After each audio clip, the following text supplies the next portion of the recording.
Hello बच्चों, कैसे हो? आपका स्वागत है त्रिपाण स्टडी सेंटर में। आज जो आपके समक्ष टॉपिक प्रस्तुत हुआ है कई मानने में काफ़ी महत्वपूर्ण है हर एक एग्जाम व्यू से। ठीक है, इसमें हम हर एक बात पे विस्तार पर चर्चा करेंगे और वो सारे जो है पहलू पर विचार करेंगे जो अब तक अछूता था। तो चलिए देखते हैं हमारा आज टॉपिक क्या है। यहाँ पर जो हम कर रहे हैं हरगोविंद की नई नीतियाँ, जो कि काफ़ी महत्वपूर्ण है। गुरु हरगोविंद की नई नीतियाँ कहते हैं गुरु हरगोविंद सिखों के छठे गुरु तथा गुरु अर्जन देव जी के पुत्र थे। गुरु हरगोविंद सिख के छठे गुरु तथा गुरु अर्जन देव के पुत्र थे। गुरु अर्जन देव के शहादत के पश्चात उन्होंने सिखों का मार्ग निर्देशन किया तथा सिख धर्म को एक नया रूप तथा नया मोड़ प्रदान करने में महत्वपूर्ण भूमिका निभाई, जो काफ़ी महत्वपूर्ण था। उनमें स्वयं एक पवित्र नेता तथा एक वीर, साहसी और निडर सैनिक के गुणों का सम्मिश्रण था। कहते मुगल बादशाह जहांगीर द्वारा उनके पिता के साथ किए गए अमानवीय व्यवहार तथा उनकी मृत्यु ने गुरु हरगोविंद को बदलने पर विवश कर दिया और उन्होंने इस सदैव अपराध के लिए मुगलों को क्षमा न करने का निश्चय किया और अपने अनुयायियों को मुगलों के अत्याचारों से बचाने व उनकी सुरक्षा के लिए उन्होंने शांति प्रिय सिखों को सैन्य समुदाय में बदलने के लिए निर्णय किया। देखा जाए तो कहते हैं नई नीतियों को अपनाने के लिए परिस्थितियां, यानी गुरु हरगोविंद की जो है नई नीतियां अपनाने के लिए कई परिस्थितियां सामने आई, जिनके कारण इनको नई नीतियां अपनाना पड़ गया। गुरु हरगोविंद की ओर से सिख धर्म में सैन्य परंपरा आरंभ करने की नीति अपनाने के लिए कई कारक उत्तरदायी थे और इनमें से प्रमुख है जिसका हम यहाँ वर्णन करने जा रहे हैं। देखा जाए तो मुगलों की सिख गुरुओं के साथ बढ़ती शत्रुता और हस्तक्षेप। मुगलों के सिख गुरुओं के साथ बढ़ती शत्रुता एवं हस्तक्षेप। कहते हैं बाबर से लेकर अकबर तक सभी मुगल बादशाहों ने सिख गुरुओं के प्रति धार्मिक सहिष्णुता की नीति अपनाई। यानी देखा जाए बाबर से लेकर अकबर तक सभी ने गुरुओं के प्रति धार्मिक सहिष्णुता की नीति अपनाई। मुगल शासन का सिखों के मामले में कोई दखल नहीं था। मुगल शासन का सिखों के मामले में कोई दखल नहीं था बाबर से लेकर अकबर तक, बल्कि वह सिख गुरुओं के पूरा सम्मान देते थे और इस प्रकार अप्रत्यक्ष रूप से उन्होंने सिख धर्म के विकास में ही सहायता की। तो ये बाबर से लेकर अकबर तक की जो है काफ़ी अच्छा संबंध यहाँ पर सिखों के साथ था। और इस संदर्भ में इंदु भूषण बनर्जी ने सही लिखा है कि सिख धर्म का संघर्षात्मक विकास अधिकतर अकबर के सविष्णु काल में ही हुआ, क्योंकि उसने सिख धर्म में कभी भी हस्तक्षेप नहीं किया और दूसरी ओर उसने कई तरह से उनकी सहायता की। तो ये अकबर की महानता का परिचालक था कि इन्होंने जो है काफ़ी महत्वपूर्ण सभी धर्मों को, खासकर सिख धर्म के गुरुओं को सम्मान दिया और इनका रिश्ता भी सम्मान पूर्वक और अच्छा था। लेकिन जहांगीर की हिंसा रूढ़ी होते ही, जहांगीर के सिंहासन रूढ़ी होते ही मुगल के सिख गुरुओं के प्रति रवैया में काफ़ी परिवर्तन आ गया। जहांगीर धार्मिक तौर पर असहिष्णुत व्यक्ति था। अंततः उसने गुरुओं और उनके शिष्यों को ख़त्म करने की नीति अपनाई और इस तरह सिख धर्म को मुगल शासन से बचाने के लिए गुरु हरगोविंद को नई नीति अपनानी पड़ी और अपने पवित्र सिख शिष्यों के संत सिपाहियों में बदलना पड़ा।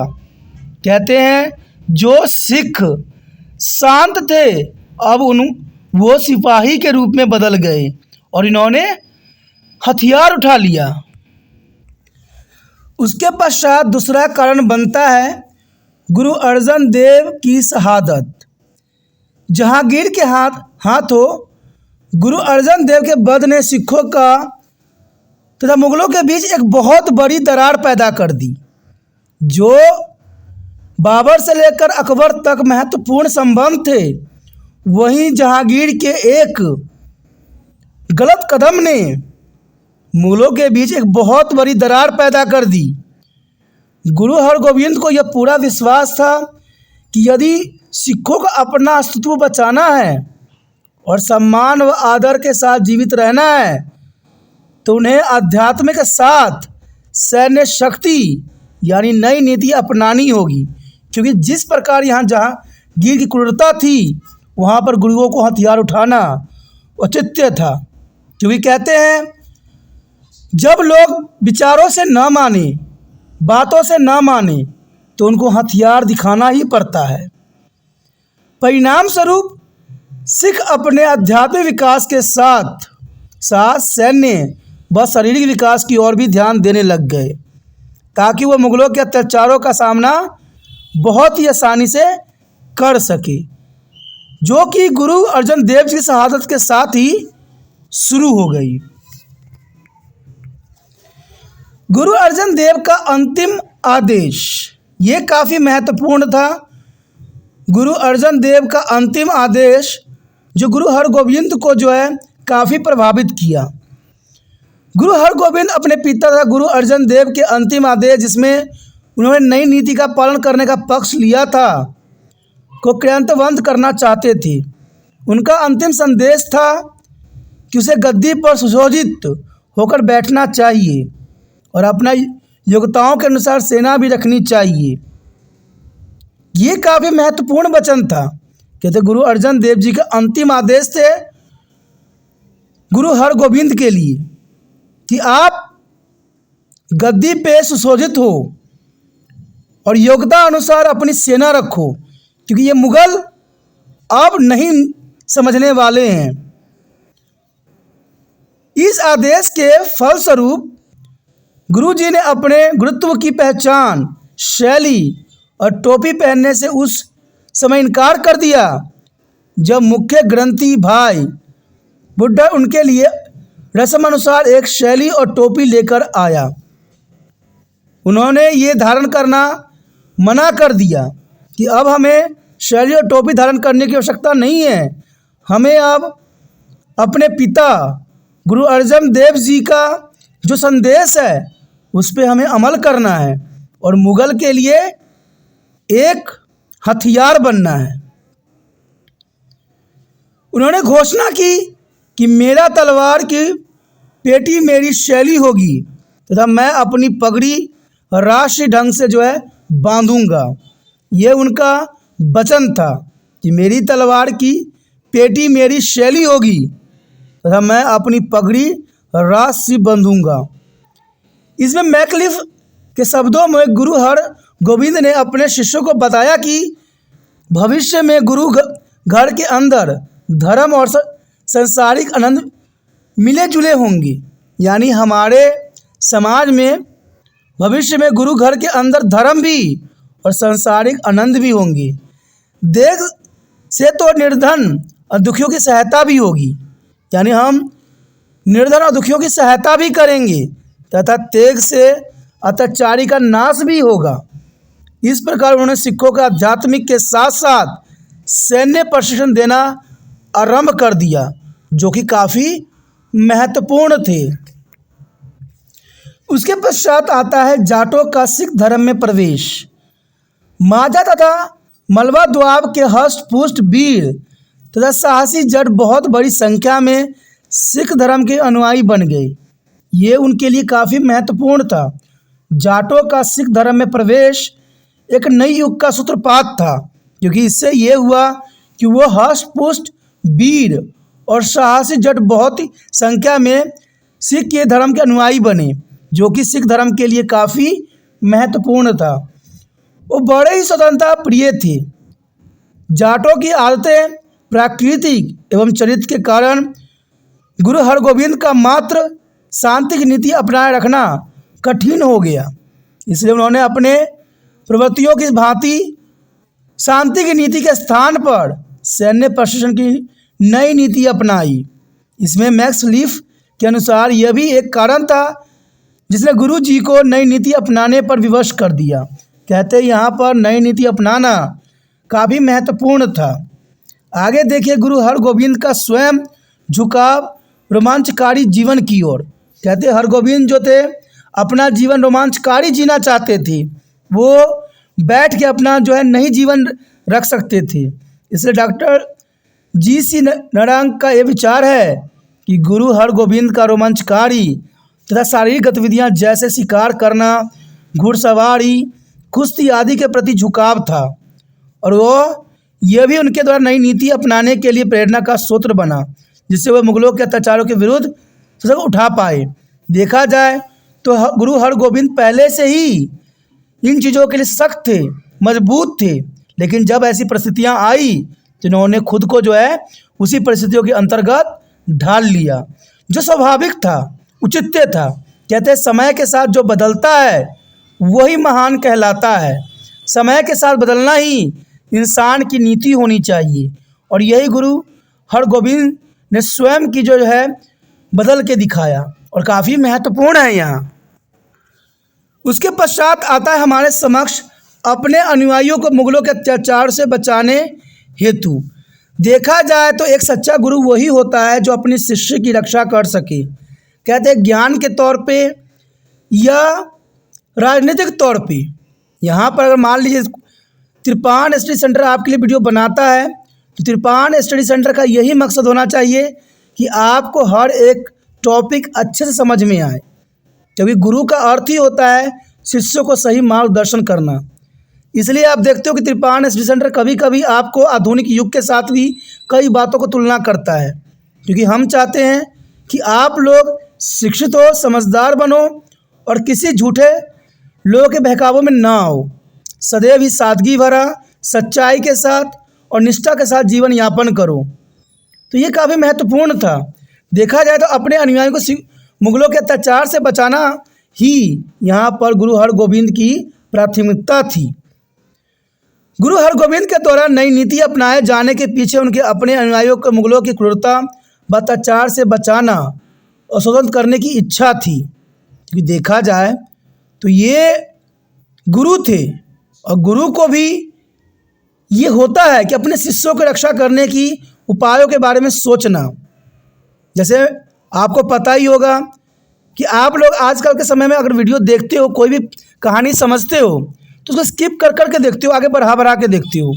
इससे कभी भी आपको ज्ञान की प्राप्ति नहीं होगी, क्योंकि ज्ञान अगर प्राप्त करना है तो हर एक पॉइंट को समझना है।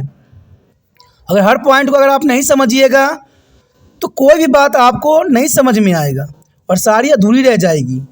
इसलिए कभी भी कोई टॉपिक देखते हो, समझते हो, तो स्किप मत करो, सभी बातों को समझो, क्योंकि यहाँ पर हर बात को समझना महत्वपूर्ण रहता है।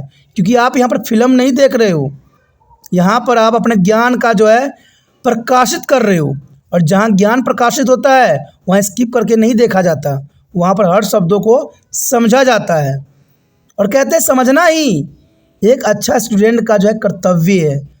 अगर आप नहीं समझ में आएगा, आप स्किप करके आधा अधूरा ज्ञान लेके आगे बढ़ोगे और पीछे क्या हुआ था कुछ पता ही नहीं होगा, तो ऐसे में आप अच्छे मार्क्स कभी प्राप्त नहीं कर सकोगे। और ये सच्चाई है, इसे आप कभी भी इनकार नहीं कर सकते। इसलिए कभी भी वीडियो देखो, कभी भी मेरे चैनल पे आओ, तो जनरल सी बात है सभी बातों को अच्छे समझने की कोशिश करो, क्योंकि आपने एग्ज़ाम देने जाना है। कोई फिल्म देख के अपनी मनोरंजन नहीं करना है। एग्ज़ाम आपके ज़िंदगी को संवारता है और आपको ज़िंदगी में एक नया उद्देश्य देता है और आपको एक नई ऊंचाई तक पहुंचाता है।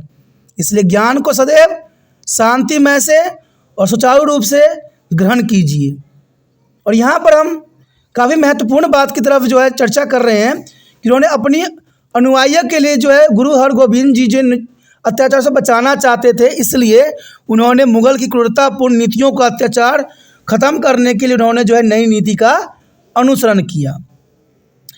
देखा जाए तो मीनाओं का विरोध। कहते हैं गुरु अर्जन देव के बड़े भाई पृथ्विया को जब गुरु गद्दी नहीं मिली तो उसने गुरु जी के खिलाफ कई षड्यंत्र रचे। उसने तथा उसके पुत्र मेहरबान ने स्वयं गुरु घोषित कर दिया और मीना नाम का एक अलग संप्रदाय शुरू किया। इस मीना समुदाय ने भी गुरु हरगोविंद का विरोध किया। अब बाद में गुरु हरगोविंद का पौत्र धीरूमल बाबा गुरुदत्त के बेटे भी मीना समुदाय में शामिल हो गया। इसलिए यह गुरु जी के लिए आवश्यक हो गया कि मीनाक्षाओं को की संघर्ष और कुचलने का दृढ़ से जवाब दी। अंततः उन्होंने इनकी गतिविधियों को अंत करने के लिए शस्त्र धारण किए। अब यहाँ पर बहुत बड़ा प्रश्न चिन्ह उठ रहा है। कहते हैं सत्ता की लालसा हर बंदों की बनी रहती है, और यहाँ पर देखा जाए तो गुरु अर्जन देव जी के बड़े भाई पृथ्वी को जब गुरु गद्दी नहीं मिली तो उसने भी षड्यंत्र करना स्टार्ट कर दिया और अपनी एक अलग ही संप्रदाय स्थापित कर लिया, मीना संप्रदाय शुरू कर लिया। इवन कि देखा जाए तो बाद में गुरु हरगोविंद का पौत्र धीरूमल भी इसी समुदाय में सम्मिलित हो गया। अब देखिए कितनी बड़ी यहाँ पर बात आती है। दोस्तों कहते हैं जीवन एक महत्वपूर्ण अंग है, इसमें जो है हमेशा सत्य पे आधारित जीवन ही महत्वपूर्ण रहता है। झूठ, फ्रेब और पाप से बना हुआ जीवन कभी भी अच्छा नहीं होता है। कहते हैं अच्छा जीवन और सादा जीवन मनुष्य की पहचान होनी चाहिए। कहते तभी इंसान जो है एक अच्छा इंसान बन सकता है। लेकिन आज राजनीतिक में देखिए षड्यंत्र चलते ही रहते हैं। हर लोगों की जो है हर एक चीज़ की आवश्यकता होती है। कभी गद्दी के लिए संघर्ष करते हैं, कभी कुर्सी के लिए संघर्ष करते हैं, कभी कुछ के लिए, लेकिन इन संघर्षों में वो कभी भी सत्य का सहायता नहीं लेते हैं, सार नहीं लेते हैं।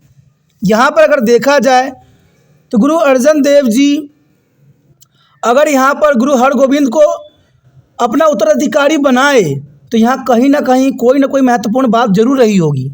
इसलिए शायद गुरु अर्जन देव के बड़े भाई पृथ्वी के जो है नहीं बनाया गया। तो इसमें बहुत महत्वपूर्ण बात आती है।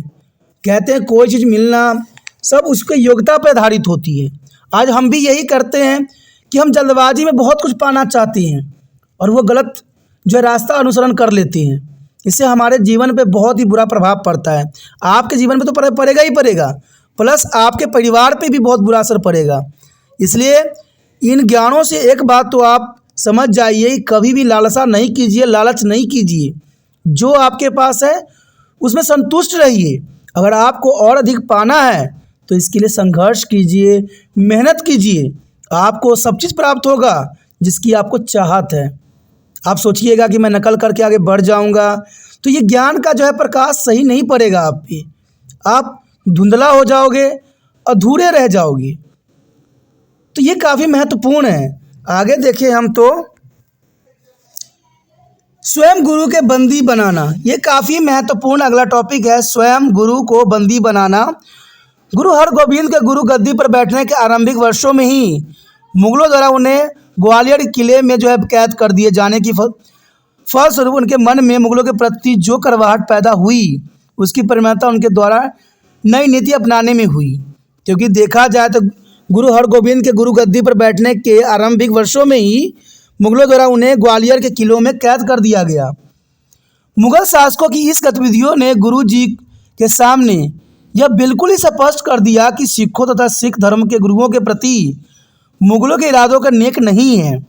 और यहाँ पर दूसरी बात जो मुगलों के मन में घर कर गया वो अपने ही लोगों की थी।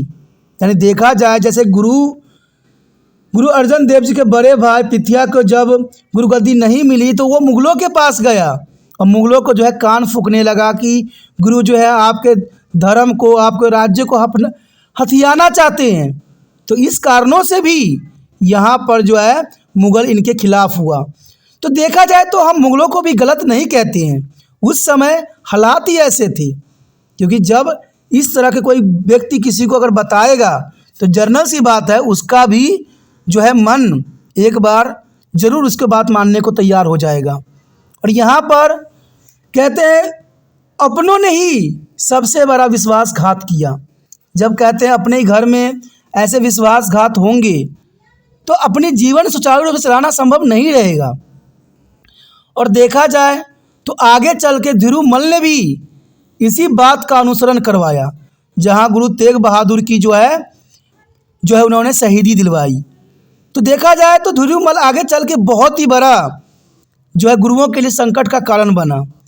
तो यहाँ पर देखा जाए तो कोई दूसरे को अगर चढ़ाता है, गलत भावनाएं पैदा करता है, तो उसकी विचारधारा ही बदल जाती है। यहाँ पर मुग़लों का भी देखें तो बाबर से लेकर मुग़ल तक काफ़ी अच्छा विचारधारा थी और काफ़ी मुग़लों ने जो गुरुओं को सम्मानित किया, उनको जो है उच्च कोटि की बताया। लेकिन बाद में जब उनको लगा कि गुरुओं के कारण इनके जो है राज्य ख़त्म हो जाएंगी, और वो भी एक शंका के कारण, जहाँ पर आप देखे भी होंगे कि पुथिया और धीरूमल के कारण, जिन्होंने मुग़लों के कानों में गलत इन्फॉर्मेशन भरी, इस कारण से जो है ये गुरुओं के खिलाफ हो गए और उनको जो है शहीदी करने में लग गए। तो देखा जाए तो इसलिए गुरु जी ने कैश में रिहा होते ही कई सैनिक राजनीतिक गतिविधियाँ आरंभ कर दी, जिससे कि वे अपने उद्देश्य की पूर्ति कर सकें। उन्होंने मनसदों में यह निर्देश दिए कि वे लोगों के गुरु जी के लिए उपहार स्वरूप घोड़े शस्त्र ले, ताकि वह मुग़लों पर नियंत्रण कर सके। तो कहते हैं एक दूसरे के कारणों से, एक दूसरे का जो है राज्य गद्दी हथियाने के कारणों से यहाँ पर बहुत बड़ा संघर्ष की एक लहर उठ गई। आगे जो हमारे समक्ष आया है, काफ़ी महत्वपूर्ण टॉपिक आया है, गुरु हरगोविंद की नई नीतियों की मुख्य विशेषता। ये काफ़ी महत्वपूर्ण है। कहते हैं गुरु हरगोविंद ने सिख धर्म को पवित्र शिष्यों में संत सिपाहियों के संगठन में परिवर्तन करने के लिए अपनाई गई नई नीतियाँ को क्रियान्वित करने के निम्न कदम उठाए, और उस समय जरूरी था। कहते हैं जिस समय गुरु हरगोविंद जी थे, उस समय ऐसी परिस्थितियाँ बन गई कि उनको जो है नई नीति अपनाने की ज़रूरत पड़ी। और कहते हैं इनके द्वारा जो नई नीति अपनाई गई वो काफ़ी महत्वपूर्ण थे। और इन नीतियों के अंतर्गत देखें तो कहते हैं 2 तलवारों मीरी पीरी धारण करना। अब मीरी पीरी क्या है और इसके क्या महत्व है, देखा जाए तो गुरु हरगोविंद 2 तलवारें पहनने लग गए थे। एक आध्यात्मिक यानी एक संत के रूप में, जिसको उन्होंने पीरी नेतृत्व का चिन्ह था। पीरी जो था आध्यात्मिक थी, सत्य पे आधारित थी। तो दूसरा संसारिक मीरी, जो संसार को नेतृत्व करते थे, जो मुग़लों के अत्याचारों के खिलाफ उठते थे। यानी देखा जाए तो पीरी जो था आध्यात्मिक थे और मीरी जो था संसारिक जीवन के नेतृत्व करने के लिए था। और यह सिखों तथा मुग़लों के मध्य बिगड़ चुके संबंधों के कारण उत्पन्न परिवर्तित परिस्थितियों की पहचान थी। यानी सिखों और जो मुग़लों में संघर्ष शुरू हुआ था, उसका प्रतीक मीरी पीरी था, जिसमें पीरी जो था आध्यात्मिक थी और मीरी जो था, कहते हैं ये सांसारिक गतिविधियों को नियंत्रित करने के लिए था। उनके 2 तलवारें उनके आध्यात्मिक मार्गदर्शन के साथ साथ सैनिक नेता की जिम्मेदारी निभाने का प्रतीक थी। देखा जाए तो पीरी जो था आध्यात्मिक मार्गदर्शन करते थे और मीरी जो था सैनिक नेता की जिम्मेदारियां निभाते थे। आध्यात्मिक मार्गदर्शन के रूप में गुरुजी ने अपने शिष्यों को धार्मिक निर्देश देते थे, जिससे उनका आध्यात्मिक विकास हो, उन्हें शांत तथा ज्ञान प्राप्त हो। और सैनिक नेता के रूप में उन्होंने सैनिक के गुण विकसित करने थे, ताकि वो आवश्यकता अनुसार सिख धर्म को मुग़लों के दमन से बचा सके। क्योंकि इस समय स्थिति ही ऐसी थी, परिस्थिति ही ऐसी बनी हुई थी कि उनको आध्यात्मिक के साथ साथ सैनिक बल भी होना काफ़ी महत्वपूर्ण था, क्योंकि चारों तरफ अपने ही पराये हो चुके थे। तो ये ज़रूरी था कि वो मीरी पीरी धारण करें। देखा जाए तो राजसी चिन्हों के धारण करना, ये भी काफ़ी महत्वपूर्ण है कि राजसी चिन्हों का जो यहाँ पर धारण की गई, गुरु जी ने राजसी चिन्हों के साथ साथ सच्चा पातशाह की भी उपाधि धारण की। सच्चा पातशाह की धारण भी काफ़ी महत्वपूर्ण था। उन्होंने भाई बुढ़ा से शैली और टोपी के धारण करने से इनकार कर दिया था, क्योंकि वह संतों को निशानी थी। क्योंकि शैली और टोपी जो थे एक संत की निशानी थी, और इन्होंने धारण करने से साफ मना कर दिया। उनके स्थान पर वह शाही पोशाक तथा 2 तलवार पहनने लग गए। उन्होंने स्वयं को शाही चिन्ह जैसे कलगी तथा छत्र से भी सुशोभित किया गया। उन्होंने 300 घुड़सवार सैनिक तथा 60 शस्त्रधारी अपने अंगरक्षकों के रूप में नियुक्त किए गए। और इस प्रकार गुरु हरगोविंद ने राजशाही चिन्हों का धारण कर अपने प्रवर्तियों को एक कदम आगे बढ़कर नई नीति को अपनाया। और ये नई नीति उनके लिए काफ़ी महत्वपूर्ण थे। यदि देखें हम आगे, अकाल तख्त का निर्माण। गुरु हरगोविंद की नीतियों सबसे उल्लेखनीय विशेषता अकाल तख्त का निर्माण था।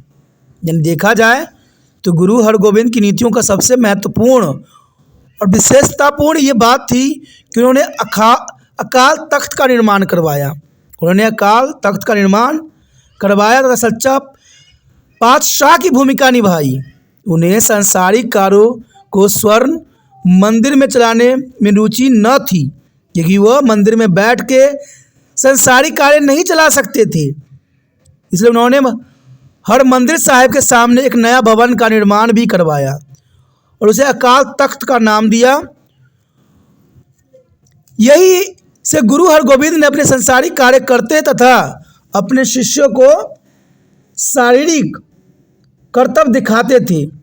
यहाँ से वो एक राजा की भांति बैठकर अपने शिष्यों को झगड़े का निपटान करते तथा सिखों के साथ न्याय करते। इस प्रकार गुरु जी की नई नीतियों का प्रमुख उपलब्धियां में से अकाल तख्त का निर्माण भी एक महत्वपूर्ण उपलब्धियां थी, जो कि काफ़ी सिख समुदाय के लिए महत्वपूर्ण आगे चल के बन गई। उसके पश्चात हमारे समक्ष आता है सैनिक प्रणाली का केवल सुरक्षा के लिए गठन। देखा जाए यहाँ पर गुरु जी ने सैनिक प्रणाली का केवल सुरक्षा के लिए गठन किया था, राज्य करने के लिए नहीं किया था।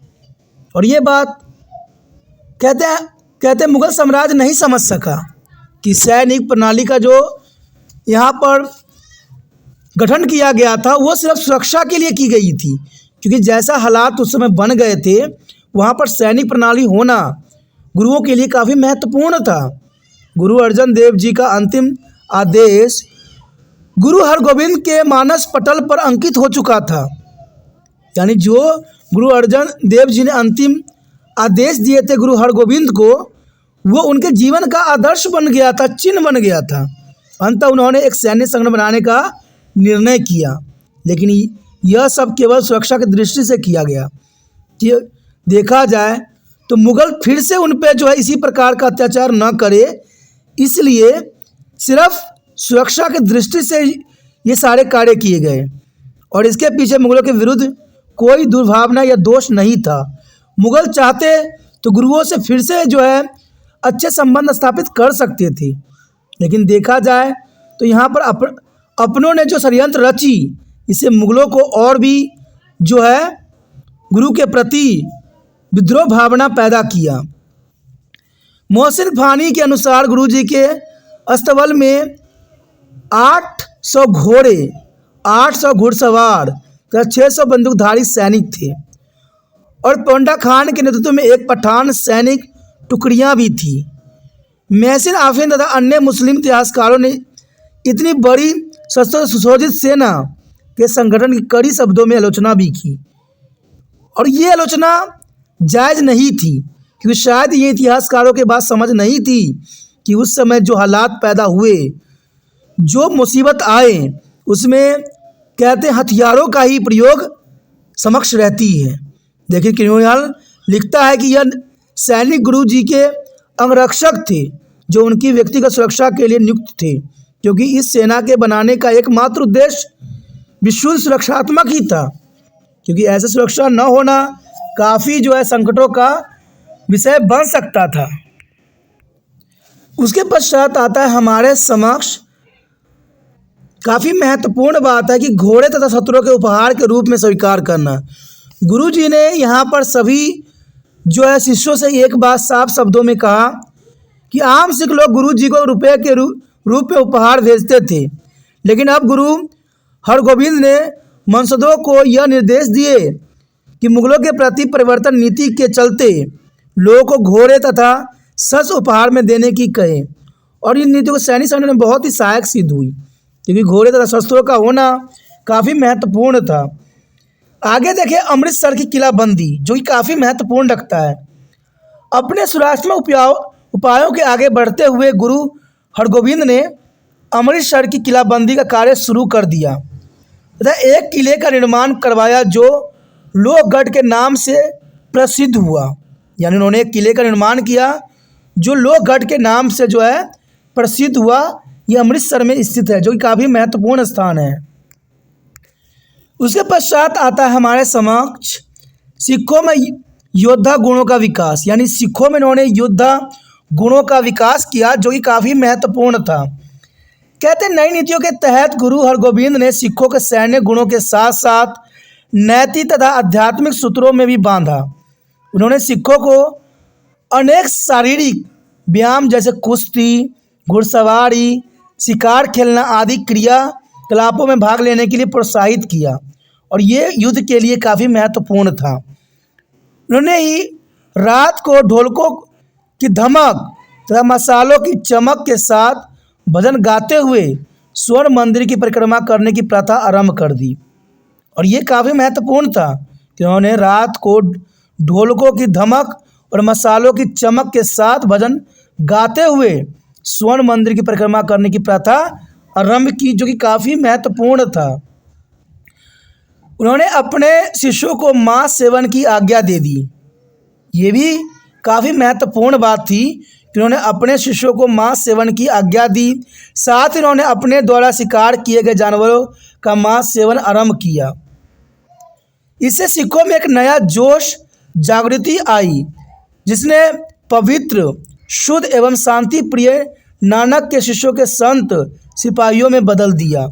और ये कहते हैं उस समय की मांग थी, ज़रूरत थी। अगर ऐसा नहीं करते तो न जाने मुग़ल कितने जो है सिखों की हत्या कर देते।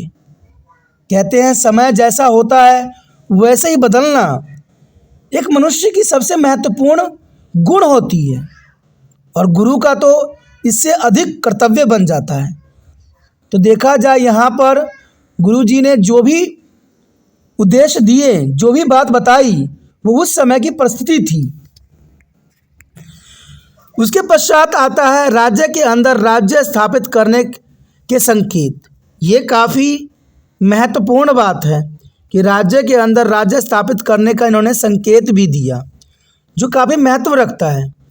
कहते राज्य के अंदर राज्य की स्थिति देखा जाए तो गुरु हरगोविंद की गतिविधियों जैसे सेना रखना, अमृतसर की किलाबंदी, लोहगढ़ के किले का निर्माण, अकाल तख्त का निर्माण, राजनीतिक निर्णय लेना, सच्चा पातशाह की उपाधि धारण करना और देखा जाए तो राजाओं जैसी जीवन शैली अपनाना आदि इस और संकेत करती थी कि गुरुजी पंजाब में मुगलों की साम्राज्य में अपना एक अलग राज्य स्थापित करने की कोशिश कर रहे थे और इसे मुगलों सिखों के बीच टकराव वश भावी हो गया।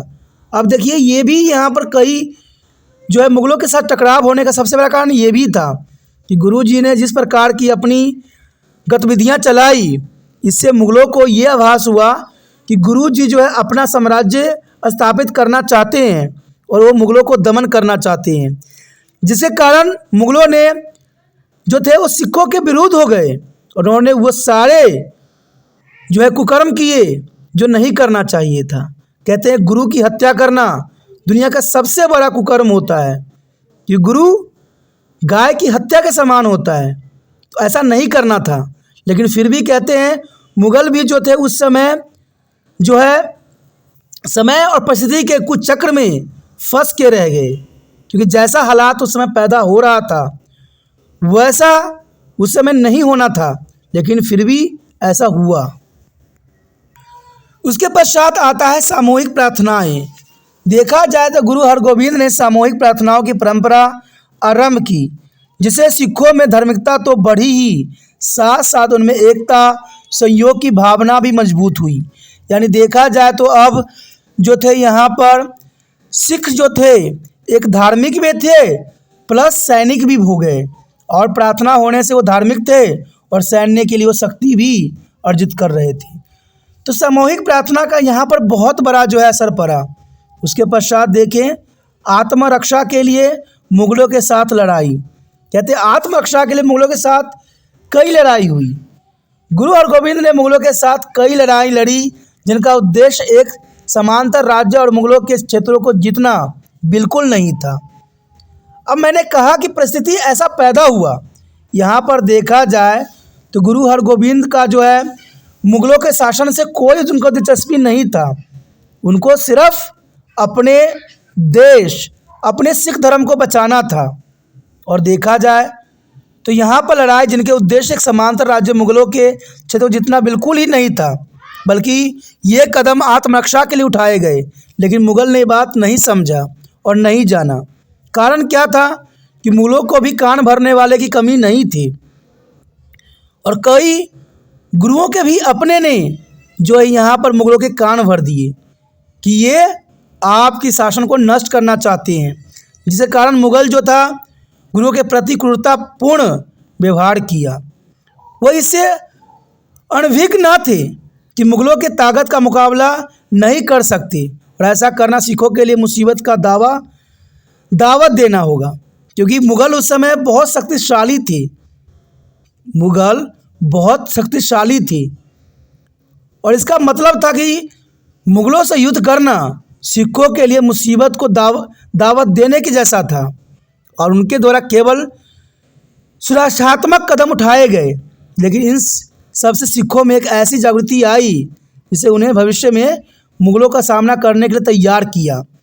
कहते हैं समय बदली और समय बदलते देर नहीं लगती है, और समय का जो चक्र है सदैव चलता ही रहता है। और ये काफ़ी महत्वपूर्ण बात है दोस्तों, समय का चक्र बहुत चलता है। और देखिए आप अभी समझ रहे हो, देख रहे हो, कुछ समय के बाद आपको एग्ज़ाम देना पड़ेगा, तो समय का चक्र किसी के लिए नहीं रुकता है। समय से पहले प्राप्त करना, समय के साथ चलना, यही एक सच्चा विद्यार्थी का गुण होता है।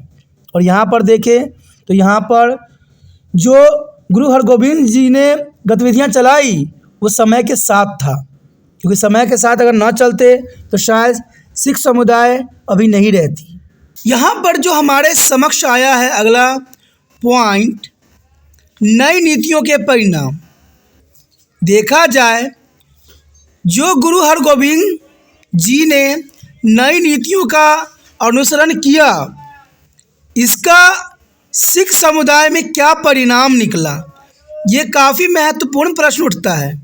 देखा जाए तो नई नीतियों के अनुसरण के कारण पूरा सिख धर्म में परिवर्तन हमें देखने को मिला, जो कि काफ़ी महत्वपूर्ण था। देखा जाए तो गुरु हरगोविंद की नई नीतियों से सिख धर्म में एक नया परिवर्तन आया, क्योंकि इस नीतियों के तहत नानक के शांति प्रिय अनुयायी संत सिपाही में बदल गए। यानी जो पहले संत थे आज वो हो गए सिपाही, और होना भी जरूरी था क्योंकि समय की ये मांग थी। कहते जो अब मुगलों के अत्याचारों व दमन का शस्त्रों से सामना करने के लिए तैयार थे। यहाँ पर वो उपदेश नहीं दे रहे थे, वहाँ पर बता रहे थे कि आपके पास अगर सिपाही हो सकता है तो हमारे पास सिपाहियों की कमी नहीं है। हम गुरु होकर जब अपनी प्राण की आहुति दे सकते हैं तो हम एक सिपाही बन के आपके प्राण ले भी सकते हैं। तो इन्होंने मुगलों को ये साफ शब्दों में बता दिया और उनकी अत्याचारों व दमन को शस्त्रों के सामने खड़ा कर दिया। तो ये काफ़ी महत्वपूर्ण है। आगे देखिए तो यह जाटों के लिए आकर्षण का केंद्र बन गया, क्योंकि जाटों की बात समझ में आ गया और काफ़ी महत्वपूर्ण आकर्षण केंद्र बना।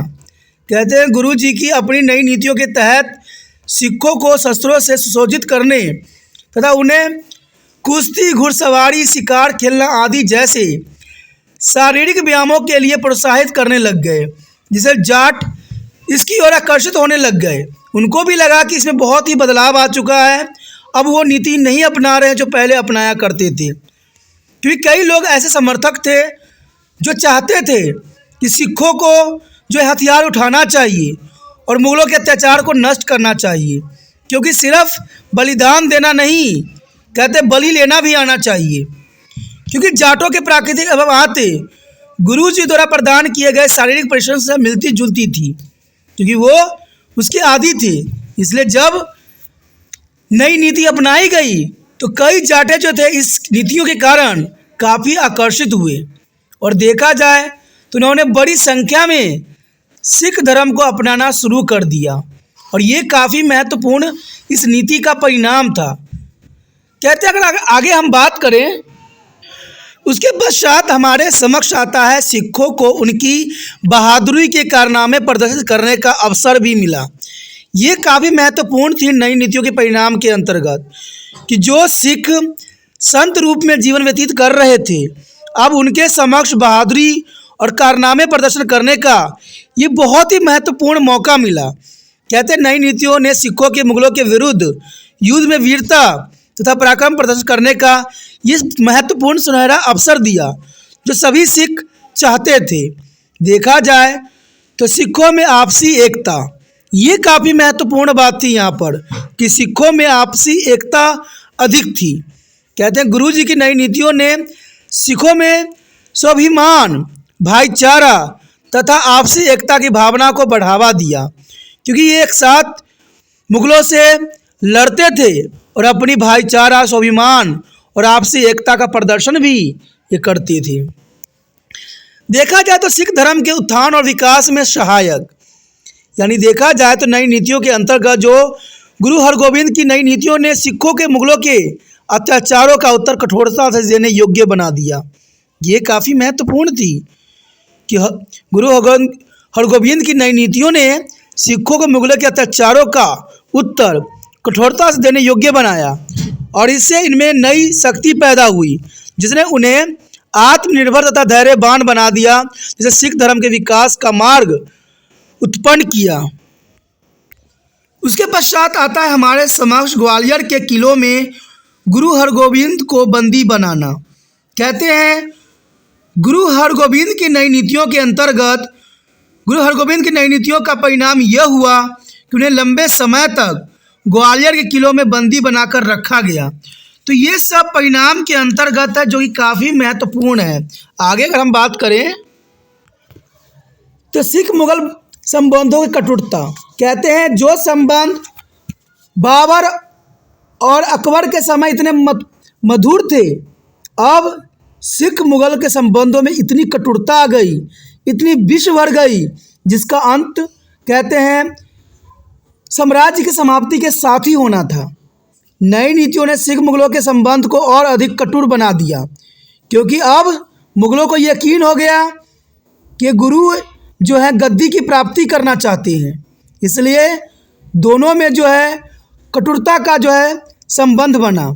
इसका परिणाम यह हुआ कि सिखों मुगल बादशाह शाहजहाँ के बीच कई लड़ाइयाँ हुई जो काफ़ी दर्दनाक थी। यानी देखा जाए तो सिख मुगल संबंधों की जो यहाँ पर जो कठोरता बढ़ी वो बहुत ही चरम सीमा तक पहुँच गई। आगे देखिए हम तो गुरु तेग बहादुर का वध, कहते हैं गुरु हरगोविंद की नई नीतियों के कारण मुगल सिखों के कट्टर शत्रु बन गए और परिणाम स्वरूप अंग्रेज़ों ने अपनी धार्मिक सहिष्णुता की नीतियों के तहत गुरु तेग बहादुर की मृत्यु के घाट उतार दिया। ये घटना काफ़ी जो था सिखों में परिवर्तन का सबसे बड़ा संकेत था। इवन कि देखा जाए तो मुगलों के प्रति सिख जो थे काफ़ी सख्त हो गए। आगे अगर हम बात करें खालसा के स्थापना का मार्ग प्रशस्त हुआ, ये काफ़ी महत्वपूर्ण यहाँ बात आती है। कहते हैं गुरु हरगोविंद की ओर से नई नीतियों के अंतर्गत जिस कार्य को आरंभ किया गया उसका क्रियान्वयन 1699 ईस्वी में गुरु गोविंद सिंह द्वारा खालसा की स्थापना से ही हुआ, क्योंकि खालसा की स्थापना भी गुरु गोविंद की जो नई नीतियाँ थी इसके अंतर्गत किया गया, जो कि काफ़ी महत्वपूर्ण थी। उसके पश्चात हमारे समक्ष आता है गुरु हरगोविंद की नई नीतियों से सिख परंपरा को आगे बढ़ाया। ये काफ़ी महत्व रखेगा, क्योंकि गुरु हरगोविंद की नई नीतियों के वास्तव में नई नहीं थी। जो गुरु हरगोविंद नई नीति की जो चलाया पाठ वो नई नहीं थी, बल्कि यह तो अन्याय, भ्रष्टाचार और अत्याचार तथा अधार्मिक कृतियों के विरुद्ध आवाज़ उठाने की वही सिख परंपरा थी जो गुरु नानक के समय चली आ रही थी। यानी देखा जाए कहते हैं जब जब अन्याय, भ्रष्टाचार, अत्याचार तथा अधार्मिक जो है कृतियाँ होगी तब तक जो है लोग आवाज़ उठाएंगे। कहते हैं गुरु हैं तो इसका मतलब ये नहीं है कि हमारे जो है हम सिर्फ बलि देते रहें। इसका अर्थ ये भी है कि हमारे भी बाजू में वो दमखम है जो तुम्हारे बाजू में है। यानी देखा जाए यहाँ पर जो अधार्मिक कृतियों के विरुद्ध आवाज़ उठाने के लिए ये नई परंपरा नहीं थी, ये तो गुरु नानक के समय से चली आ रही थी। इसमें केवल अंतर था कि सिखों ने मुगलों के विरुद्ध शस्त्र धारण किए थे, जो कि काफ़ी महत्वपूर्ण था। आगे हमारे समक्ष आया है नई नीति का मूल्यांकन। जो नई नीति बनाई गई, अब इसका मूल्यांकन भी हमें करना अत्यंत महत्वपूर्ण है कि इस नीति के अंतर्गत हमें क्या लाभ हुआ और हमें क्या नुकसान हुआ, क्या हमें मिला और क्या हमने खो दिया। तो नई नीति का मूल्यांकन करना काफ़ी महत्वपूर्ण रहेगा। देखा जाए तो गुरु हरगोविंद की नई नीतियों का एक आलोचना का विषय है। गुरु गोविंद की नई नीति एक आलोचना का विषय है, क्योंकि इसमें काफ़ी महत्वपूर्ण बात बताई गई है। कई विद्वानों ने इसकी बड़ी प्रशंसा की है, तो दूसरे ने इसके बड़े शब्दों में आलोचना भी की है। कहते हैं जितने विद्वान थे सबकी अपनी अपनी विचारधारा है, लेकिन जैसे यहाँ पर हमने पढ़ा और जाना, कहते हैं उस समय की मांग थी, ज़रूरत थी, क्योंकि हम कहते हैं हम अपना सर कटा सकते हैं तो दूसरे के सर काट भी सकते हैं। कहते हैं हमेशा झुकना ही इंसानियत की निशानी नहीं है, हमें उत्तर देना भी हमें आता है। तो कहते हैं उस समय की ये मांग थी। बेशक कई विद्वानों ने इसकी आलोचना किया है कड़ी शब्दों में, लेकिन हम इसको सार्थक भी कह सकते हैं। कहते हैं इसके आलोचकों का यह मानना है कि गुरु हरगोविंद अपने महान प्रवृत्तियों के द्वारा स्थापित उच्च आदर्शों के दूर चले गए। कहते हैं ये समय थी जिस समय गुरु हरगोविंद को अपने महान प्रवृत्तियों के द्वारा चलाए गए उच्च आदर्श से दूर गए, लेकिन ये मांग थी। इवन कि देखा जाए तो गुरुओं का आदेश भी था कि आप शांत न बैठो, ये मुगल नहीं मानने वाले हैं। कहते हैं उपदेश से ये नहीं समझने वाले हैं। कहते हैं जब व्यक्ति विचारों से न समझे तो उनको बातों के रास्ता छोड़ के हथियार का रास्ता अपनाना पड़ता है। लेकिन देखा जाए तो सिख गुरुओं ने बहुत प्रयत्न किया मुगलों को समझाने की। उन्होंने अपनी प्राण की आहुति भी दी, लेकिन फिर भी जो है मुगल ना समझ सके कि गुरु तो गुरु होता है। उनको कहते हैं राज्य की कोई लालसा नहीं होती है। इसीलिए यहाँ देखा जाए तो गुरु हरगोविंद ने नई नीतियों का अनुसरण किया। उन्हें पवित्र ग्रंथ संकलन में कुछ योगदान नहीं दिया। कहते हैं ये विचारकों का मानना है कि गुरु हरगोविंद ने अपने पवित्र ग्रंथ के संकल्प में कुछ भी योगदान नहीं दिया, लेकिन देखा जाए तो इन्होंने सिखों में एक नया जीवन पनपा दिया, जिसने आने वाले समय में उनके लिए बहुत ही महत्वपूर्ण था।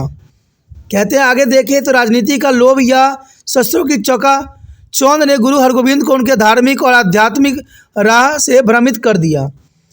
तो कहते हैं ये विचारकों का मानना है कि चकाचौंध और लोभ और शस्त्रों की जो है चकाचौंध ने गुरु हरगोविंद को धार्मिक आध्यात्मिक राह से भ्रमित कर दिया। यहाँ पर देखा जाए तो हर व्यक्ति धार्मिक नहीं हो सकता, हर व्यक्ति जो है अपना सर नहीं कटवा सकता, क्योंकि सब स्वाभिमानी होते हैं। यहाँ पर बहुत से लोग ये मानते हैं, लेकिन ये बात कदाचित जो है गलत है कि राजनीतिक लोभ ये गलत है, क्योंकि यहाँ गुरु हरगोविंद जी को यहाँ कोई लोभ लालसा नहीं थी। यहाँ पर तो वो अपने अनुयायियों को संरक्षित करना चाहते थे, अपने अनुयायियों को बचाना चाहते थे, सिख धर्म को स्थापना करना चाहते थे, और इसमें कोई गलत नहीं था।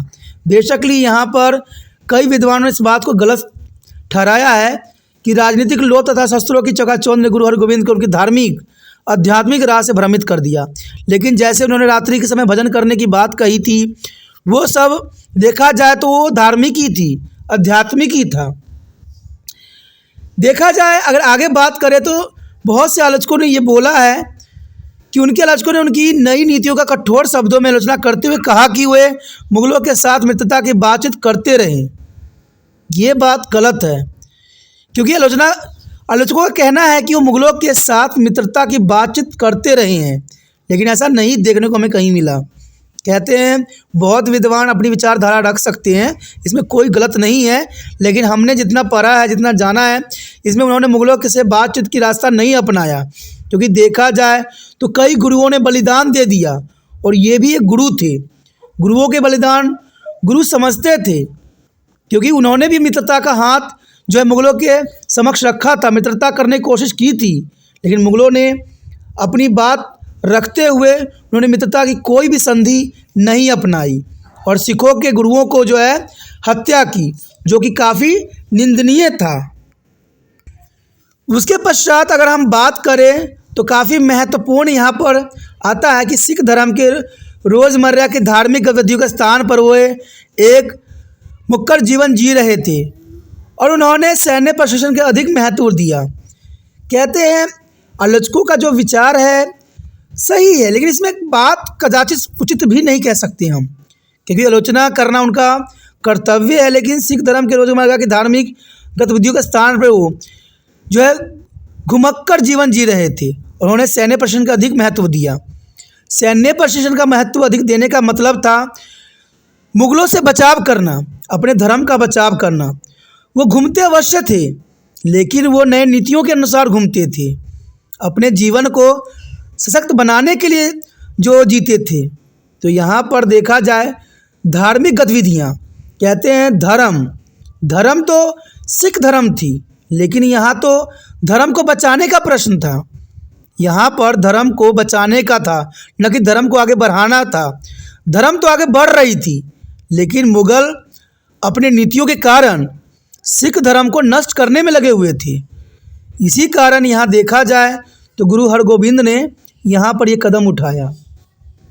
आगे देखें तो गुरु जी ने अपनी सेना में डाकुओं, लुटेरों तथा ऐसे व्यक्तियों को भी जिनके चरित्र संदेह थे को भर्ती किया, जिससे सिख धर्म के सिद्धांतों में गिरावट आने लगी। देखिए, अगर हम इस बात को अगर गलत कहते हैं तो आज के दुनिया में, आज के आधुनिक युग में हम किस बात की तरफ संकेत करने की कोशिश कर रहे हैं। आज देखिए, न जाने कितने मंत्रियों पर कितने केस चल रहे होते हैं, कितने मंत्रियां जो होते हैं गलत होते हैं, इवन कि कितने जो बड़े बड़े ज्ञानी महाराज होते हैं उन पे केस चल रहे होते हैं, जेलों में चक्कर काट रहे होते हैं। तो इनको हम क्या बोले, लेकिन इन्होंने तो सिर्फ अपने धर्म बचाने के लिए डाकुओं, लुटेरों, ऐसे व्यक्तियों को जिन्होंने अपना चरित्र उनका बदल गया। यहाँ पर बात लिखा है चरित्र संदेह पद था, लेकिन देखा जाए तो उनका ऐसा हमें कोई भी इतिहास में पुण्य जानकारी नहीं मिलती है कि डाकुओं, लुटेरों और चरित्रहीन व्यक्तियों ने ऐसा कोई कार्य किया हो जिससे गुरु जी को जो है बहुत बड़ा चोट पहुंचा हो। इन्होंने जब इस धर्म में आए, जब गुरु के साथ दिए, तो उनका हृदय परिवर्तन हो चुका था। वो समझ चुके थे कि गुरु हरगोविंद का जो विचारधारा है, नई नीति का जो उन्होंने अनुसरण किया है, वो जग कल्याण की बात थी। इसलिए सभी को जो यहाँ पर गुरु जी को जो आलोचना की गई है ये गलत है। कहते हैं सिख धर्म को सिद्धांतों में गिरावट आने लगी, ऐसा नहीं था। सिख धर्म में और व्यक्ति सम्मिलित होने लगे, क्योंकि देखा जाए सिख धर्म एक ऐसा धर्म है जिसमें हर व्यक्ति को आने का पूर्ण स्वतंत्रता है और इसमें किसी प्रकार की रुकावट नहीं है।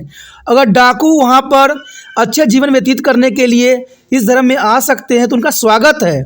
कोई लुटेरा अगर अपने सारे कुकर्मों को छोड़ के अगर वो सादा जीवन व्यतीत करना चाहता है तो उसका भी जो है यहाँ पर सिख धर्म में स्वागत रहता है। और देखा जाए तो चरित्र की बात करें, जिसमें चरित्र संदेह होता है। कहते हैं जीवन में बहुत से राजा महाराजा के चरित्र गंदे थे, लेकिन फिर भी वो राज्य किए और हम लोगों के जो है मार्गदर्शक भी हुए। तो हम क्या कहें, ऐसे कई राजा थे जिनका चरित्र उचित नहीं था, फिर भी वो पूरी दुनिया के लिए आदर्श बने। तो इसको क्या कह सकते हैं। गुरु जी तो अपने सिर्फ धर्म को बचाने के लिए यहाँ पर जो है डाकुओं, लुटेरों और चरित्र व्यक्तियों को सम्मिलित किया, लेकिन देखा जाए तो इसमें सिख धर्म में कोई गिरावट नहीं देखने को मिला। सिख धर्म आज भी जो है चमक रही है और सदैव चमकती रहेगी। लेकिन ये सभी आलोचनाएं उचित नहीं थी। ये बात साफ होता है कि ये सारी आलोचनाएं सत्य नहीं थी, क्योंकि गुरु हरगोविंद ने नई नीति उचित अथवा अन्यायपूर्ण थी। यह बिल्कुल समय और आवश्यकता के अनुकूल थी, क्योंकि जैसा समय था वैसा ऐसा होना जरूरी था। अगर गुरुजी नहीं करते, गुरु हरगोविंद ऐसा नहीं करते तो शायद सिख धर्म विलुप्त हो जाता। और यहाँ पर मुगल साम्राज्य अपना कार्य करने में सफल हो जाता। यहाँ पर देखा जाए बेशक आलोचकों ने अपनी विचारधारा रखे हैं, लेकिन ये सरासर ये गलत है, क्योंकि उस समय आवश्यकता थी मुगलों के साथ आंतरिक बाहरी संबंधों के लिए, आवश्यकता ये जरूर थी। और यह गुरु जी की दूरदृष्टि तथा गहरी समझ का परिणाम था कि इन्होंने इस तरह के जो है बातों का अनुसरण किया। इवन कि गुरु अपनी शहीदी के समय इनको बताया भी कि अब गुरु की नीतियों से आगे हम नहीं बढ़ सकते। और इस नीतियों के निम्नलिखित तर्क दिए गए थे जो कि काफ़ी महत्वपूर्ण है। चलिए देखते हैं इन नीतियों के तर्क के अंतर्गत कौन सी बातों को जो है प्रकाशित किया गया है।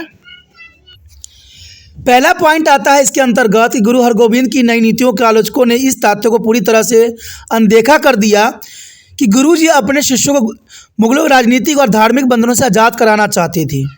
इसीलिए गुरु जी ने नई नीति का अनुसरण करवाया, क्योंकि वो चाहते थे कि शिष्यों का मुगलों के राजनीतिक और धार्मिक बंधनों से आज़ाद रखना जरूरी है। गुरु जी ने नई नीति इसलिए अपनाई क्योंकि गुरु अर्जुन देव जी की मृत्यु अपनी लंबी कैद से उन्होंने यह भांप लिया था कि आने वाला समय उनके साथ शिष्यों के लिए बहुत कठिनाई भरा हो सकता है। क्योंकि देखा जाए बहुत से आलोचक ने ये बोला है कि गुरु जी ने अपने लिए किया, लेकिन उनको शायद ये बात नहीं पता है कि काफ़ी लंबी समय तक उन्होंने जो है जेल में काटी थी, कैद में काटी थी, और वहाँ पर वो भाप गए कि यहाँ पर मुगलों का जो है विचारधारा सिखों के प्रति उचित नहीं है। इसलिए इस तरह के जो है उन्होंने नई नीति का अनुसरण किया। वो ये भी कहते हैं कि गुरु हरगोबिंद ने सिखों के शस्त्र धारण करने की नई नीति किसी प्रतिशोध की भावना या स्वतंत्र राज्य की स्थापना हेतु नहीं अपनाई, बल्कि अपने स्वाभिमान तथा सिख धर्म के सम्मान की रक्षा के लिए अपनाई। और ये गुरु जी के कर्तव्य था कि सिख धर्म की सम्मान रक्षा के लिए उनको हथियार उठाना था और मुगलों को सबक सिखाना था। इसलिए कई आलोचकों की बात यहाँ पर झूठी साबित होती है, मिथ्या साबित होती है। यदि आगे हम बात करें तो यह बहुत ही गलत धारणा है कि उन्होंने अपनी सेना में लुटेरों और संदेह चरित्र की भर्ती किया, इसे सिख में गिरावट आई। सच्चाई यह है कि गुरुजी ने संरक्षण में आकर उन लोगों की लूटपाट बंद कर दी तथा सत्य और धर्म के लिए लड़ना आरंभ कर दिया। कहते हैं कोई भी व्यक्ति अगर सत्य पे लड़ता है तो ये महत्वपूर्ण है। आज कौन लुटेरा नहीं है? आज देखिए, आज 21वीं शताब्दी में हर कोई लूट रहा है, हर कोई दूसरे के जो है शोषण कर रहा है, जबकि वो काफ़ी पवित्र लोगों में जाना जाता है। तो गुरुजी की यहाँ पर बात कहाँ गलत हो सकती है? गुरुजी ने तो यही किया कि जो व्यक्ति अपना जो है मन बदल के आ रहे हैं, इस धर्म को आ रहे हैं, उनको स्वागत है। क्योंकि कहते हैं ना, जो शरणार्थी है, शरणगत है, वही भारत का जो है पुत्र है। क्योंकि कहते हैं ना, समय के साथ बदलना इंसान की सबसे बड़ी प्रवृत्ति होती है। और गुरुजी ने यह बात देखा कि लुटेरों और संदेहप्रद चरित्रों में काफ़ी बदलाव हुआ है। आज हम देखें बड़े बड़े लोग, बड़े बड़े अच्छे पोजीशन वाले लोग लूटपाट कर रहे हैं, तो आज क्या कोई प्रश्न नहीं उठा सकता इस बात के लिए? ये लेखकों को, विद्वानों को बात रखनी चाहिए कि अगर हम आज के समक्ष तुलना करें तो आज दुनिया ही बदला हुआ है। आज तो चरित्रवान लोग सफ़ेद पोशी आम गरीबों को लूट रहे हैं, हमारे देश को खोखला कर रहे हैं। तो आज उनके लिए कोई प्रश्न नहीं उठता है। लेकिन गुरुजी की सत्य राहों को इन्होंने गलत साबित करने की कोशिश किया। क्योंकि लुटेरा हो, कहते हैं, देखा जाए तो हमारे हिंदू ग्रंथ में भी एक महत्वपूर्ण बात की घटना दर्शाई गई है, जहाँ पर आपको वाल्मीकि जी जो थे लुटेरा थे, लोगों को लूटते थे, लेकिन जब उनका हृदय परिवर्तन हुआ तो रामायण जैसे ग्रंथ को उन्होंने लिख दिया और वाल्मीकि कहलाए। तो ये काफ़ी महत्वपूर्ण है। शायद इन बातों का अनुसरण करते हुए इन्होंने इस प्रकार का जो है निर्णय लिया होगा। अगली पॉइंट पे अगर हम नज़र डालें तो कहते हैं सिख धर्म की बढ़ती लोकप्रियता तथा जहांगीर द्वारा इसका विरोध व सिखों के प्रति उनकी धार्मिक अविश्वसनीयता की नीति गुरु को मुगलों के विरुद्ध शस्त्र उठाने की नई नीति अपनाने के लिए विवश किया। क्योंकि जो जहांगीर कर रहा था वो गलत था, और जहांगीर भी गलत कर रहा था तो अपने लोगों के कहने पर कर रहा था, बहकाने पे कर रहा था, अपने राज्य बचाने के लिए कर रहा था। कहते हैं यहाँ पर जो भी घटना घटी सब गलतफहमी में घटी और सब गद्दियों के लिए घटी, क्योंकि गुरु के अपने लोग ही मुगल को जो है गलत भावना पैदा कर रहे थे। इसलिए जहांगीर भी अपनी नीतियों का जो है बदलना पड़ा। और ये बात सच्चाई है, इतिहास गवाह है। कहते हैं अपने ही दुश्मन बनते हैं और दूसरे के पास जाके जो है इस तरह का अनुसरण करवाते हैं। हमने यहाँ पर जब बाबर आया तो हमने ऐसी ही घटना को देखा। उसके पश्चात हमारे समक्ष आता है सिख धर्म की बढ़ती लोकप्रियता तथा जहांगीर द्वारा इसका विरोध व सिखों के प्रति उसकी धार्मिक अविश्वसनीयता की नीति ने गुरु के मुगलों के विरुद्ध शस्त्र उठाने की नई नीति अपनाने के लिए विवश किया। देखा जाए तो यहाँ पर जहांगीर जो काम किया वो सत्य नहीं थी, गलत थी, लेकिन जहांगीर को भी यहाँ पर किसी ने चढ़ाया भड़काया और ये कोई पराये का काम नहीं था। कहते हैं गुरुओं में जिनको गुरु गद्दी प्राप्त करने की जो लालसा थी, आपने यहाँ पर नाम कई व्यक्तियों के सुना जाना जिनका नीति जो था गुरुओं को गद्दी प्राप्त करना था और इन्हीं कारणों से वो जहांगीर को भड़काया, उनको ये बताया कि गुरु जो है उनके साम्राज्य को ख़त्म करना चाहते हैं, जिन कारणों से जहांगीर जो है सिख गुरुओं के खिलाफ हो गया। तो यहाँ कहते हैं परिस्थिति ही एक विकट बन गई, परिस्थिति जो थी विकट बन गई क्योंकि अपने ही दुश्मन बन गए और इन्हीं कारणों से जो है जहांगीर को भी जो है असहिष्णुता की नीति शुरू करने पड़े। देखा जाए तो गुरु अर्जुन देव ने मुगल बादशाह जहांगीर के अहंकार की प्रकृति का पर्दाफाश किया तथा अपनी शहादत से पूर्व अपने बेटे हरगोविंद के जो है मुगल दमन चक्र के विरुद्ध सशक्त सुसज्जित होने का आदेश भी दिया। तो ये काफ़ी महत्वपूर्ण है। कहते हैं यहाँ पर देखा जाए तो हरगोविंद जी ने ऐसा कुछ भी नहीं किया, ये तो सिर्फ अपने पितृ प्रेम को निभा रहे थे, क्योंकि गुरु अर्जुन देव जी ने साफ शब्दों में कह दिया कि मुगल जो हैं बातों से और उपदेशों से समझने वाले नहीं हैं, इनके प्रति हथियार उठाना ही एक सच्चे सिख का निशानी है। इन्हीं कारणों से जो है यहाँ पर गुरु जी ने इस तरह का जो है नई नीति का अनुसरण करवाया। कहते हैं गुरु जी ने लोगों के आध्यात्मिक आवश्यकताओं की देखभाल के साथ साथ सिखों की सांसारिक शक्तियों का भी ध्यान रखने तथा उन्हें सुरक्षित रखने का यत्न किया। और ये बात साफ होती है क्योंकि आपने देखा होगा गुरुजी ने रात्रि के समय भजन करके जो है स्वर्ण मंदिर के आसपास चक्र लगाने की जो प्रथा चलाई वो इन्हीं के समय काल थी और ये काफ़ी महत्वपूर्ण है। तो हम ऐसे कैसे कह सकते हैं कि उन्होंने आध्यात्मिक से वो दूर चले गए, वो आध्यात्मिक भी थे और अपने धर्म को भी समझते थे और अपने शिष्यों को बचाना चाहते थे। इन्हीं कारणों से उन्होंने इन चीज़ों का अनुसरण करवाया। कहते गुरु हरगोविंद की नई नीति सिख विचारों के अनुकूल थी, जिसके अनुसार धार्मिक अत्याचारों, भ्रष्टाचार, लोगों के राजनीतिक तथा आर्थिक शोषण के विरुद्ध आवाज़ उठाना अति आवश्यक था। और इस प्रकार नई नीति के अपनाकर गुरुजी ने इसी परंपरा को आगे बढ़ाया जो कि सत्य था, जरूरी था, क्योंकि धार्मिक अत्याचार, भ्रष्टाचार, लोगों की राजनीति कि जब भी बढ़ता है तब तक कोई ना कोई व्यक्ति जो है कहते तलवार उठाता ही है और ये सदैव हुआ है। कहते हैं जब जब हमारे समाज में पाप का बोलबाला होगा, जो कहते हैं शासक जो होगा दुराचारी हो जाएगा, तब तक कोई ना कोई जो है हथियार उठाएगा ही उठाएगा। कहते हैं ये हमेशा रहा है और हमेशा ऐसा ही होगा। और यहाँ पर गुरुजी ने जो कार्य किया नई नीतियों के अंतर्गत, ये काफ़ी महत्वपूर्ण था और समय की मांग थी और ज़रूरी भी थी। देखा जाए तो गुरु हरगोविंद ने इस प्रकार सिखों में आत्मविश्वास की प्रोत्साहन भी किया और उनके मन मस्तिष्क में राष्ट्रता की भावना को भी भरा। ये काफ़ी महत्वपूर्ण थी कि गुरु हरगोविंद ने इस प्रकार सिखों में आत्मविश्वास को प्रोत्साहित किया और उनके मस्तिष्क में राष्ट्रता की भावना भर दिया। और ये सत्य है कि गुरु जी ने सदियों की निंद्रा में सोए अपने शिष्यों को जगा दिया और उन्होंने अपने धर्म के शत्रु के विरुद्ध एकजुट किया। गुरु हरगोविंद की नीति प्रशंसनीय इंद्रभूषण बनर्जी ने साफ शब्दों में कहा है। देखा जाए तो गुरु हरगोविंद की नीतियों की प्रशंसा इंद्रभूषण बनर्जी ने साफ शब्दों में कहा है कि यदि गुरु गोविंद जी इस नीति का अनुसरण न करते तो उनके धर्म परागण शिष्यों का समुदाय या तो जीवित ही न रहता या फिर साधुओं तथा भिखमंगों का सामूहिक बनकर रह जाता। तो ये काफ़ी महत्वपूर्ण बात यहाँ पर जो है बात बताई गई बनर्जी के द्वारा कि सही बात है। अगर गुरु जी ने अगर नहीं उठाता तलवार तो शायद आज उनका जो है कौम का कहते हैं ये मुग़ल साम्राज्य ख़त्म कर देती, नष्ट कर देती। तो यहाँ पर देखा जाए तो गुरु गोविंद सिंह जी ने जो नीति अपनाई वो सत्य थी, उचित थी, मर्यादापूर्ण थी और समय की मांग थी।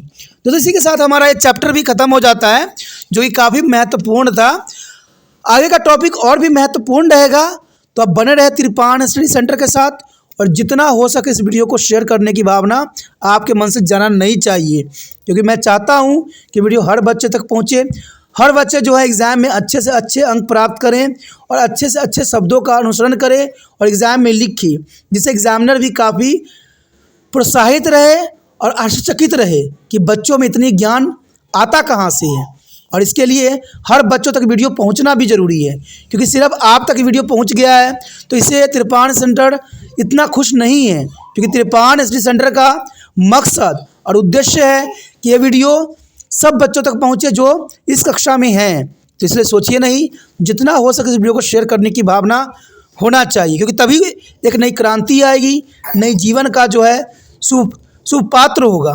ठीक है, इसलिए कुछ भी नहीं करना इन कार्यों के लिए, यूट्यूब से लिंक को कॉपी करना है और व्हाट्सएप एड्रेस पर लगा देना है। पहली बार मेरे चैनल पे आए हो, पहली बार वीडियो देख रहे हो, तो जर्नल सी बात है दोस्तों, अगर आप चाहते हो कि और भी वीडियो आपको मिले समय समय पर, तो चलो सब्सक्राइब कीजिए। सोचने वाली बात नहीं है यहाँ पर, जो समझ में आए, अच्छा लगे, उसको अपने पास रखने में ही भलाई है। नहीं तो कहते हैं समय निकलते देर नहीं लगता है, कहीं आपसे दूर ना हो जाए। इसलिए अच्छा है कि चैनल को अपने मोबाइल में सेव कीजिए और समय समय पर वीडियो का नोटिफिकेशन प्राप्त कीजिए और एग्ज़ाम में अच्छे अंक प्राप्त कीजिए।